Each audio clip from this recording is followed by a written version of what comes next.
तो उनकी पहली फिल्म थी एज ए डायरेक्टर भी। तो वहाँ से काम करते करते फिर टीवी बीच में करते रहे।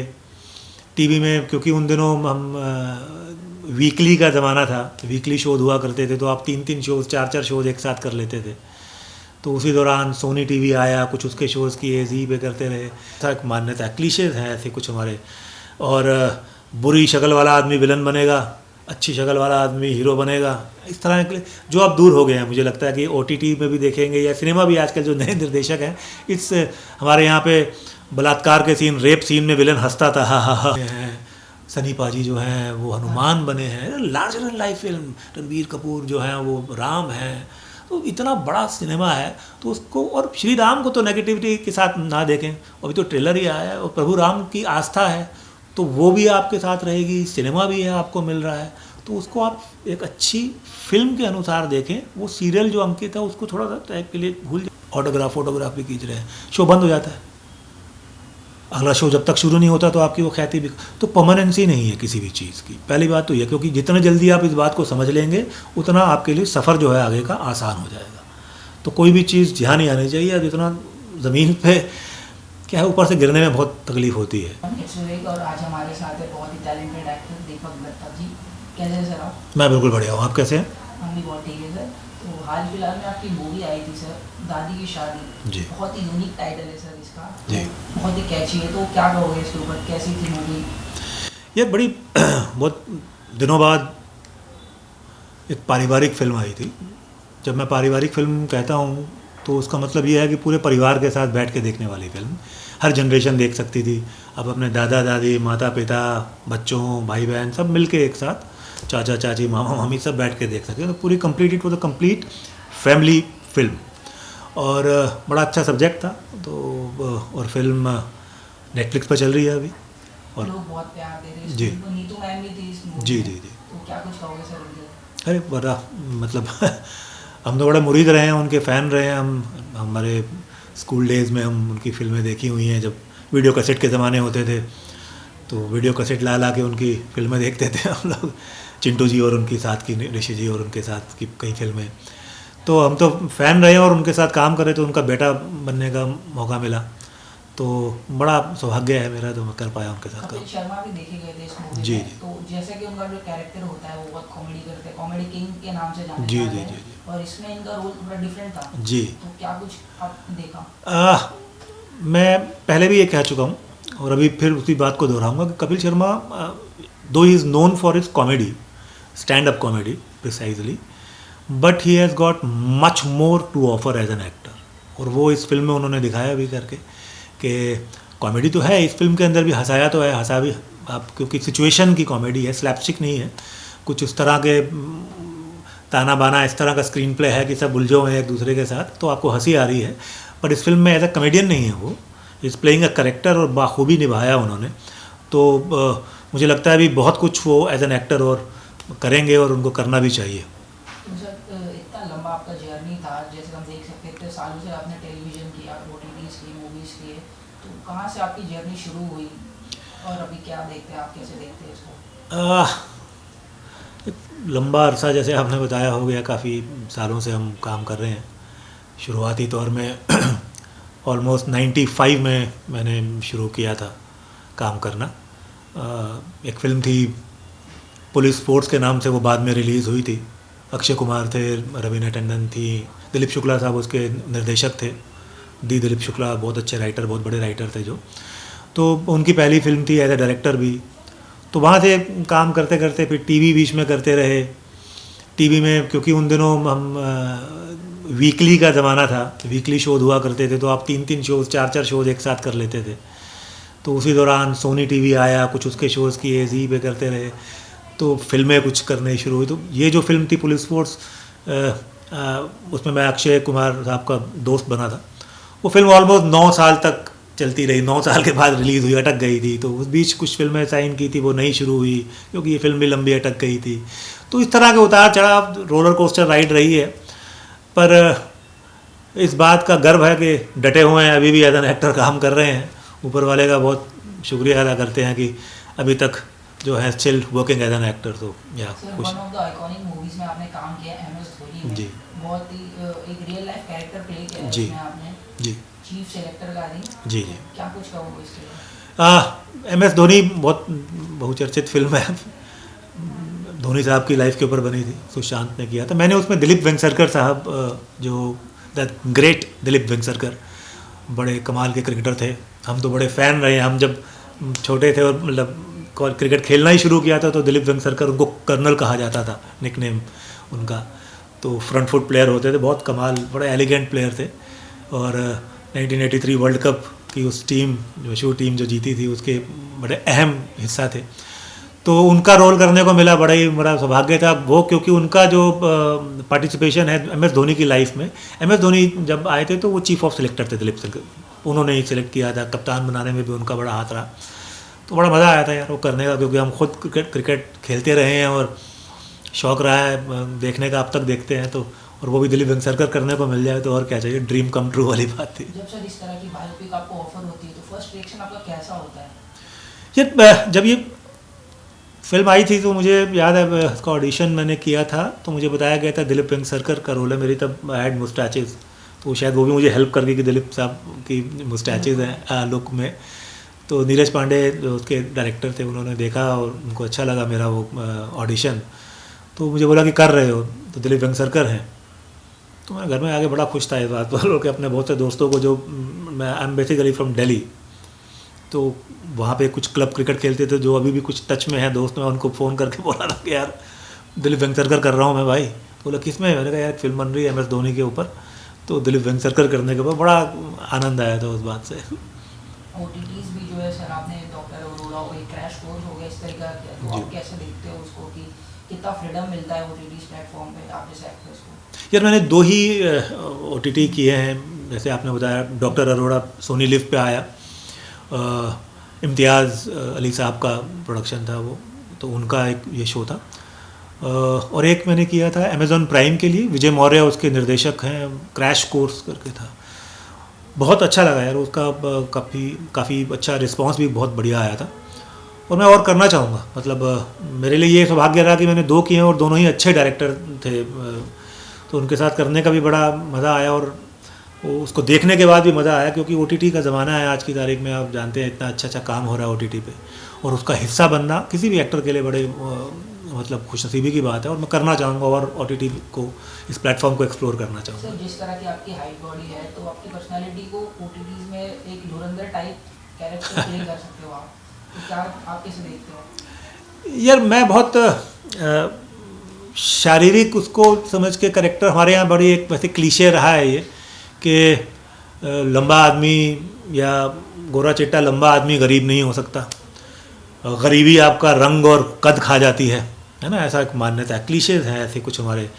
और बुरी शक्ल वाला आदमी विलन बनेगा, अच्छी शक्ल वाला आदमी हीरो बनेगा, इस तरह के जो अब दूर हो गए हैं। मुझे लगता है कि OTT में भी देखेंगे, या सिनेमा भी आजकल जो नए निर्देशक हैं, इस हमारे यहाँ पे बलात्कार के सीन, रेप सीन में विलन हंसता था, हा हा हा हंसता हुआ रेप करता, तो वो क्लीशेज अब टूटते जा रहे हैं। तो मैं एज एन एक्टर अपने आप को ये मानता हूँ कि मैं शायद किसी भी तरह के रोल के अंदर फिट होता हूँ, और करना चाहूँगा हर तरह का काम।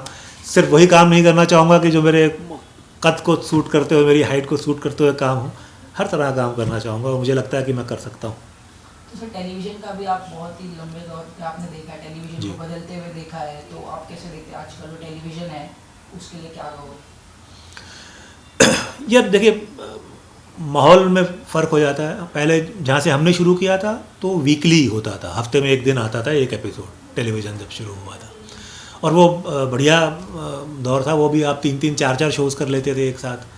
फिर डेली सोप्स के दौर शुरू हुआ 2000 के बाद, प्रिसाइजली आई थिंक ऐसा कुछ। फिर वो बहुत अपने आप में बड़ी इंडस्ट्री बन गई टेलीविज़न, क्योंकि इतना रोज़गार क्रिएट हुआ, खूब शोज़ हिट हुए, बालाजी के शोज़ सारे एक के बाद एक हिट हो रहे थे, बहुत एक अपने आप में फ्लरिश कर रहा था टेलीविज़न। फिर एक दौर आया जहाँ पे नंबर रेटिंग गिरनी शुरू हुई। अब जो आज का दौर चल रहा है, क्योंकि अब कंपटीशन ज़्यादा, OTT भी है, टेलीविज़न का एक बहुत बड़ा हिस्सा, एक बहुत बड़ा व्यूअर जो है वो OTT पे शिफ्ट हो गया। तो पैरामीटर्स TV के टाइट हो गए, टेलीविज़न आज बहुत संकुचित हो गया है, पैरामीटर्स टाइट हैं, बजट टाइट है, उसी के अंदर काम हो रहा है, फुटेज ज़्यादा चाहिए, लगातार दिन रात काम हो रहा है, 7 days a week episode shows आने लग गए हैं। हमारे टाइम पे 4 days a week, 5 days a week शुरुआती दौर में ऐसे होता था। अब 7 दिन आ रहे हैं। महीने में शूटिंग जब 5 दिन आता था तब भी 30 दिन होती थी, अब 7 दिन आ रहे हैं। शूटिंग अब भी 30 ही दिन हो रही है। तो पैरामीटर्स टाइट हो गए हैं, दिन रात काम हो रहा है, तो फ़र्क तो आया है, मुश्किल भी हो गया, कठिन काम है, नंबर ऑफ़ आवर्स भी बढ़ गए हैं शूटिंग के, कंपटीशन भी बढ़ गया है, ये कह रहे हैं जो लाइफ हो गई है शोज़ की वो भी कम हो गई है, 3 महीने में भी शोज़ बंद हो रहे हैं, 4 महीने, तो अनसर्टेनिटी ज़्यादा हो गई है। पर हाँ, बट ये भी पार्ट ऑफ द गेम है, हिस्सा है, उसके अंदर शोज़ अभी भी बन रहे हैं, आ रहे हैं, लोग टीवी देख रहे हैं और देखते रहेंगे हमेशा लगता है। तो ये कुछ चेंजेस हैं, जो पैरामीटर चेंज हो गए हैं, वो इससे भी पार पा लेगा television. Sir recently Ramayana movie का भी ट्रेलर आउट हुआ है, तो उसके लिए आप क्या कहोगे? बहुत सारे उसमें कंट्रोवर्सीज क्रिएट हो गई है। यार कंट्रोवर्सी, अभी तो ट्रेलर लॉन्च हुआ है और उस पर कंट्रोवर्सी हो गई। अभी सोशल मीडिया का ज़माना है, कोई भी चीज़ आप टीज़र लाओगे तो उस पर भी कंट्रोवर्सी, 10 सेकंडर कुछ लाओगे, 5 सेकंड का कुछ लाओगे, कंट्रोवर्सी तो रहेगी। कुछ फॉर आएंगे, कुछ अगेंस्ट आएंगे, कुछ बोलेंगे वाह वाह वाह वाह, कुछ बोलेंगे अरे बेकार। तो ये चलता रहेगा। मुझे अगर व्यक्तिगत तौर पे पूछ रहे हैं आप, तो मुझे अच्छा लगा। ट्रेलर देखा मैंने, Ranbir Kapoor larger than life एक फ़िल्म लिख रही है, बड़ा सिनेमा, मेरे ख्याल सबसे महंगी फिल्म ऐसा कुछ सुनने में आया है, बनी है 4,000 बहुत। करोड़ का बजट है। तो आप सोचिए, कभी सोच सकता है कोई कि इंसान हिंदुस्तान में हिंदी फिल्म जो है 4,000 करोड़, अगर ये सत्य है तो इतना बड़ा सिनेमा बन रहा है। रणबीर कपूर अच्छे दिख रहे हैं, राम दिख रहे हैं, मुझे ऐसा लगता है परफेक्ट कास्टिंग है। मुझे नहीं लगता कोई और भी एक्टर राम बन सकता है थे। तो बस मेरा ये मानना है, अब चूँकि रामानंद सागर साहब का जो सीरियल था रामायण, अरुण गोविल साहब जब राम बने तो वो इतना अंकित है हमारे जहन में, इतना हमारे सबकॉन्शियस में घुसा हुआ है, इसीलिए आप हमेशा कंपेयर करते हैं। पर मेरा ये निवेदन है, रिक्वेस्ट है सबसे कि आपको, वो एक सीरियल था, वो कई महीने चला था, वो कई महीने चल के वो आप पे वो छाप दे गया था, बहुत खूबसूरत बना था, बेहतरीन लिखा गया था, बेहतरीन परफॉर्मेंस, सब कुछ बढ़िया था। लेकिन मेरे भाई ये फिल्म है, ये 3 घंटे की फिल्म आएगी, 2.5-3 घंटे की, उसको फिल्म के हिसाब से ही देखें आप। बढ़िया लग रही है, इतनी महंगी फिल्म बनी है, इतनी मेहनत हुई है, कलाकारों ने इतनी मेहनत करी है। अब यश जो है वो शायद रावण बने हैं, सनी पाजी जो हैं वो हनुमान बने हैं, larger than life film. Ranbir Kapoor जो हैं वो राम हैं। तो इतना बड़ा सिनेमा है, तो उसको, और श्री राम को तो नेगेटिविटी के साथ ना देखें। अभी तो ट्रेलर ही आया है, और प्रभु राम की आस्था है तो वो भी आपके साथ रहेगी, सिनेमा भी है आपको मिल रहा है, तो उसको आप एक अच्छी फिल्म के अनुसार देखें। वो सीरियल जो अंकित है उसको थोड़ा सा टाइम के लिए भूल जाएं, और ये फिल्म है, 2.5 घंटे में ख़त्म हो जाएगी, या 3 घंटे जो भी अवधि होगी उसकी, उसमें ख़त्म हो जाएगी। तो मुझे पर्सनली व्यक्तिगत तौर पर पूछेंगे बहुत अच्छी है, और मैं बड़ा पॉजिटिव आदमी हूँ, मैं बहुत नेगेटिविटी मेरे को आती नहीं है। मुझे ये लगता है कि हम जानते हैं, हम सिनेमा से जुड़े हुए लोग हैं, बड़ी मेहनत लगती है भाई फिल्म बनने में, और बड़ी अच्छी ही बनाई होगी। नीतीश तिवारी इतने प्रख्यात डायरेक्टर हैं, वो समझदार हैं, इतनी बड़ी बड़ी फिल्में बनाई हैं, तो अच्छी ही बनी होगी फिल्म। अभी तो ट्रेलर है, तो ट्रेलर तो जो भी 2 मिनट का 2.5 मिनट का ट्रेलर होगा, तो उसको देख के, वो जो फिल्म देखनी है अभी आपने, ट्रेलर तो आप फ़ोन पे देख रहे हैं और उसमें बोल रहे हैं अच्छी है ख़राब है। अरे भाई सिनेमा की वेट कीजिए, वहाँ जब इतनी बड़ी स्क्रीन पर जब आप प्रभु राम को देखेंगे, प्रभु राम के किरदार निभाते हुए रणबीर को देखेंगे, बड़ा आनंद आएगा। देखिए, इंतज़ार कीजिए, बड़ी खूबसूरत फिल्म होगी। सर इस रामायण में अगर आपको कोई रोल करना होता तो आपको कौन सा रोल पसंद करते हैं? युधिष्ठिर कर सकता था, पता नहीं गेटअप के साथ। मुझे मेरी उम्र के हिसाब से, और रावण जाहिर सी बात है मैं करना चाहूँगा, मुझे रावण से बड़ा मुतासिर हूँ, बड़ा एज एन एक्टर मुझे बड़ा अच्छा लगता है वो किरदार, कि इतना गुणी, इतना ज्ञानी भी है, और राक्षस योनि में पैदा हुआ है ना, तो भी बहुत शिव भक्त है, तो बहुत सारा उसके अंदर एज एन एक्टर कह रहा हूँ कंट्रीब्यूट करने के लिए बहुत डायमेंशंस बहुत अलग अलग हैं। तो वो किसी भी एक्टर के लिए पूछेंगे तो मुझे लगता है हर एक्टर यही बोलेगा कि रावण करना चाहेंगे, क्योंकि बहुत सारी डायमेंशन एक्सप्लोर करने के लिए हैं। वो पति भी है, पिता भी है, शिव भक्त भी है, राक्षस भी है, अपहरणकर्ता भी है, माता सीता का अपहरण भी कर लिया है ना। तो वो इतना लंका नरेश है, लंकापति है, बहुत सारी डायमेंशन है एक्टर को एक्सप्लोर करने के लिए as an actor, purely as an actor I am saying कि रावण करना किसी भी एक्टर के लिए बड़ा अच्छी बात होगी, सौभाग्य की बात होगी। यश कर रहे हैं, उन्होंने अच्छा ही किया होगा, बड़े साउथ के बड़े प्रख्यात एक्टर हैं और जज भी रहे बहुत उनके रावण का। हाँ बिल्कुल, पर्सनैलिटी का लुक लग रहा है उनका बहुत बढ़िया। तो आई एम तो ईगरली वेटिंग फॉर दिवाली पे आ रही है शायद सुना फिल्म, तो अच्छा रहेगा। तो सर आपने इतने सारे जॉनर्स में एक्सप्लोर कर लिया, कॉमेडी, एक्शन, तो आपको सबसे ज़्यादा पर्सनली क्या लगता है चैलेंजिंग है? कॉमेडी हमेशा चैलेंजिंग होती है, ये आप हमेशा किसी भी एक्टर से पूछेंगे आपको ये बताया, कॉमेडी मुश्किल काम है, क्योंकि कॉमेडी इज़ शेयर टाइमिंग, उसमें रत्ती भर भी इधर उधर हो गया ना तो वो गड़बड़ हो जाती है। कॉमेडी जो है वो सत्य की तरह होती है, सत्य उतना भर ही है, इतना इधर उधर हो गया तो वो झूठ हो जाएगा। तो कॉमेडी में भी वही है, जिस तरह सत्य ही है, थोड़ा सत्य, पौना सत्य, आधा सत्य नहीं होता, सत्य उसी डॉट पे है। तो कॉमेडी उसी डॉट पे होती है, हल्की सी हिल गई तो वो ओवर हो जाएगी, फुहड़ हो जाएगी, या हल्की सी इधर गिर गई तो वो अंडर हो जाएगा, हंसी नहीं आएगी। तो वो इसीलिए कॉमेडी मुझे लगता है बड़ा कठिन काम होता है। किसी भी एक्टर से आप पूछेंगे, मुश्किल, हंसाना हमेशा मुश्किल काम है, क्योंकि हमारी सामाजिक व्यवस्था रुलाने की है। दुख बहुत ज़्यादा है ना यार, बिल नहीं भर पाए, पेमेंट नहीं आई, काम नहीं है, दुख है, बच्चे का ये हो गया, बेटी का हो गया, पिताजी बीमार हो गए, खुद को खांसी होगी, वायरल। दुख तो आसान है, व्यवस्था जो है पूरी समाज की वो दुख की है, हंसी की व्यवस्था नहीं है। तो कॉमेडी हंसाना बड़ा मुश्किल काम है। आप देखिए, सड़क पे खड़ा कोई इंसान अगर रो रहा हो तो 50 लोग उसे चुप कराने आ जाएंगे, है ना, सिंपैथी आ जाएगी। सड़क पे खड़ा हुआ इकलौता आदमी हंस रहा हो, लोग डर जाएंगे, पागल है साला। तो इसलिए एक मुश्किल काम है कन्विंस करना कि मैं हंसा रहा हूँ, और लोगों को हंसा देना कठिन काम। तो कॉमेडी एज अ जॉनर मैं करना सब कुछ चाहता हूँ, और एज एन एक्टर मुझे लगता है कि बहुत सी चीज़ें अभी करनी बाकी हैं, बट मुश्किल अगर कहेंगे तो कठिन काम, कंसंट्रेशन सबसे ज़्यादा जो है वो मुझे लगता है कॉमेडी में होती है, हंसाने की दिक्कत होती है। तो सर आपका जो करियर है इतना लंबा रहा है, इतने अप्स एंड डाउन्स होते हैं, तो जैसे आप किसी प्रोजेक्ट में इतनी मेहनत करते हो, उसके बाद वो नहीं चलती है, तो किस तरीके का फीलिंग होता है अंदर, क्या कुछ चलता है दिमाग में? परीक्षा में फेल होने वाली फीलिंग है। दुख तो अगर मैं बोलूँगा कुछ फ़र्क नहीं पड़ता तो मैं झूठ बोलूँगा, या कोई भी अगर ये बोलेगा, कोई भी जो फिल्म से जुड़ा हुआ आदमी है, उसका जो काम है फिल्म या टीवी जो भी हम करते हैं, या कोई भी लाइफ के अंदर बिजनेस भी करते हो, हर व्यक्ति आप जो बड़ी है ना निष्ठा के साथ, बड़ी मेहनत के साथ एक करते हो, वो ना चले तो दुख तो होता है भाई। लेकिन दुख की एक समय सीमा होनी चाहिए। एक दुख तो ऐसा हुआ, मृत्यु तक के दुख से, अपनों की मृत्यु तक के दुख से हम उबर के आ जाते हैं, कुछ टाइम बाद वो कम हो जाता है, फिर हम सिर्फ तस्वीर में हाथ जोड़ के चले जाते हैं अपनों की।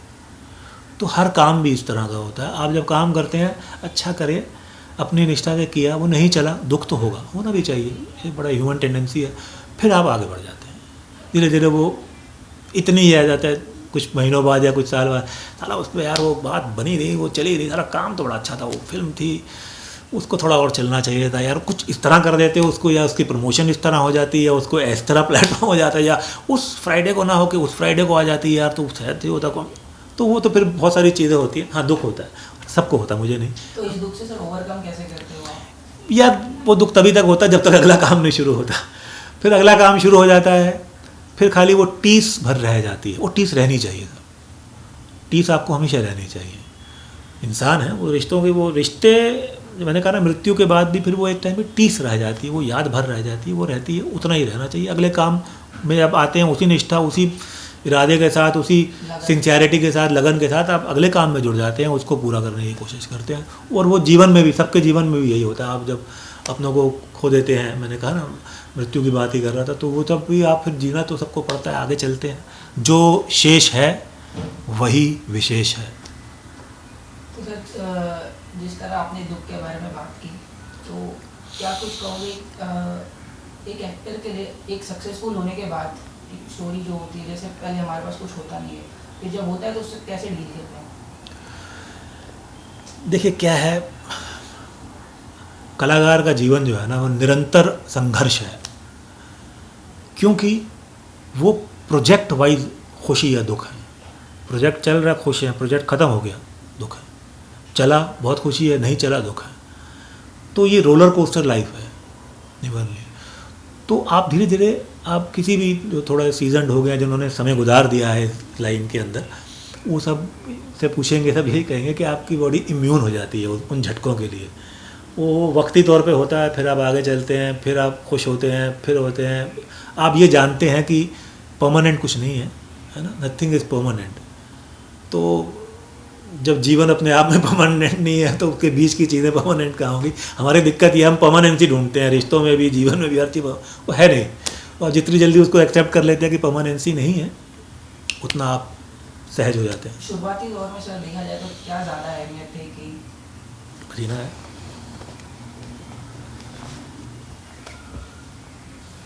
फैन ऑफ है ना सर, इसलिए है? फैन ऑफ है ना। हाँ, कोई बात नहीं।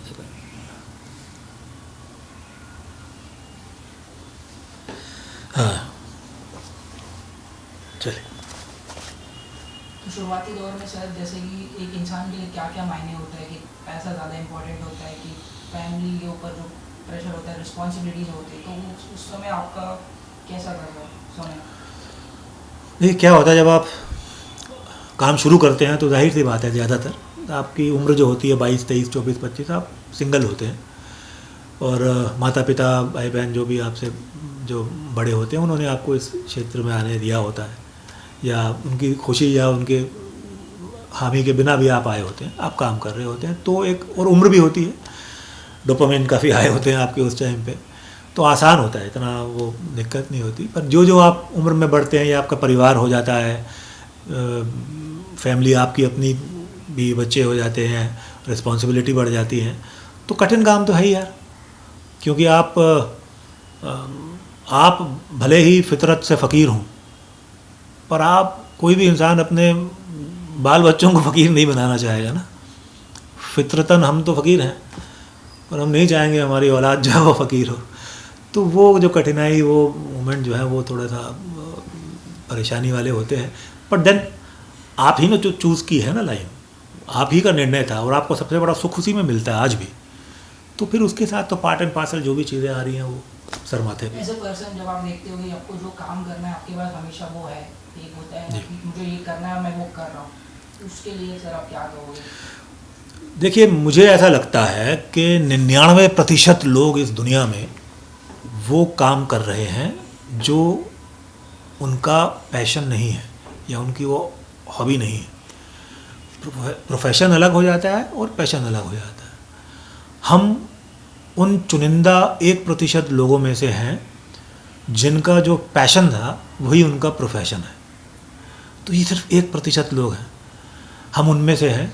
तो उसके साथ के जुड़े हुए दुख या सुख भी तो फिर हमारे अपने। हम बोलेंगे यार सारा सुख तो बटोर लेंगे, दुख नहीं होता, ऐसा नहीं होता दोस्त। तो आपको उस दुख को भी सुख की तरह ही लेना पड़ेगा, उसमें फ़र्क नहीं करना चाहिए। क्योंकि आपको हमेशा ये याद रखना चाहिए, आप उन चुनिंदा 1% लोगों में से हैं जिनका पैशन जो है वही प्रोफेशन है। अपने शौक़ से आप पैसा कमा रहे हैं, और क्या हो सकता है। आजकल के जो जेन जी है सर, उनके लिए आप क्या कहोगे कि किस तरह जो न्यू कमर्स हैं, वो जो इंडस्ट्री में आ रहे हैं, क्या क्या एडवाइस देना चाहोगे उनको? यार सबसे पहले एडवाइस तो मैं यही कहना चाहूँगा कि ये हमेशा याद रखें कि कोई भी चीज़ परमानेंट नहीं है, ख्याति भी, सब वक्ती है। आपका, आप जो शो कर रहे होते हैं, वो शो से आपको बहुत नाम, मैं टेलीविज़न के मुतालिक कहता हूँ, जो शो आपने किया वो चल रहा है, साल भर चल रहा है, काफ़ी आपका नाम हो रहा है, काफ़ी ख्याति मिल रही है, बहुत पैसा भी आ रहा है, लोग फोटोग्राफ भी खींच रहे हैं, शो बंद हो जाता है, अगला शो जब तक शुरू नहीं होता तो आपकी वो ख्याति भी। तो परमानेंसी नहीं है किसी भी चीज़ की, पहली बात तो ये। क्योंकि जितना जल्दी आप इस बात को समझ लेंगे, उतना आपके लिए सफ़र जो है आगे का आसान हो जाएगा। तो कोई भी चीज़ ध्यान नहीं आनी चाहिए। अब जितना ज़मीन पे क्या है, ऊपर से गिरने में बहुत तकलीफ़ होती है, लेकिन आपका कद, अगर आपके पैर ज़मीन पर हैं और आपका कद बढ़ रहा है, तो आपको कभी गिरने की तकलीफ, क्योंकि आप गिर नहीं पाएंगे। प्रॉब्लम क्या होती है, जैसे ही कद बढ़ना शुरू होता है आप ज़मीन छोड़ना शुरू करते हैं, तो वो आप हवा से गिरेंगे तो हमेशा चोट लगेगी। कद बढ़ाइए अपना, ऊपर वाले का आशीर्वाद रहे, कद बढ़े आपका, लेकिन याद रहे पैर ज़मीन पे रहने चाहिए। पैर ज़मीन पे रहेंगे तो आपको गिरने का कभी एहसास नहीं होगा, ना दर्द होगा, ना फ़र्क पड़ेगा।